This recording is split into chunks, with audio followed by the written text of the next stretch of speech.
আসসালামু আলাইকুম। কাছে এবং দূরে যে যেখানে আছেন সবাইকে অনেক অনেক শুভেচ্ছা জানিয়ে শুরু করছি আমার আজকের ভিডিও।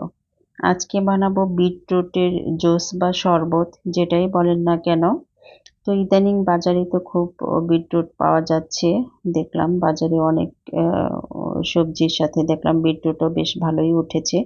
দামও খুব একটা বেশি না, ৳১০০ কেজি। তো আমি কিছু বিটরুট নিয়ে এসেছি। তো আপনারা প্রতিদিন খাবারের তালিকায় বিটরুট সবজি হিসেবে রাখতে পারেন। আ অনেকেই তো জুস খাচ্ছে বা সবজি হিসেবে খাচ্ছে। এটা ভর্তা, ভাজি সব ধরনের আইটেমই খাওয়া যায় বিটরুটটা। অনেকেই খেতে পারে না। একটু শেকড়ের মতো একটা ফ্লেভার আছে বিটরুটের। মানে খেতে একটা মনে হয় যে গাছের একটা শেকড় খাচ্ছি, সেরকম একটা ফ্লেভার। কিন্তু কোনো টেস্ট নাই। খেতে একটু পানসে টাইপের, কিন্তু খেতে ভালোই লাগে। আপনারা চাইলে প্রতিদিনের খাবার তালিকায় রাখতে পারেন। তো আমি আজকে ভাবলাম যে একটু জুস করে খাই। যেহেতু নেট খুললেই দেখি যে ডাক্তাররা বলছে বিটরুট খাওয়ার জন্য, স্বাস্থ্যের জন্য খুবই উপকারী।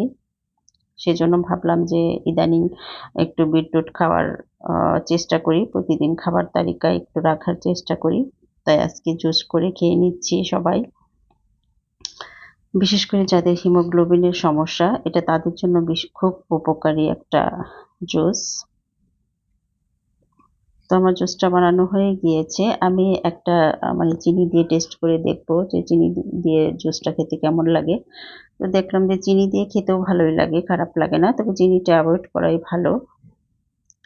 আর একটা তো এমনিই রেখেছি। সবাই ভালো থাকবেন, সুস্থ থাকবেন।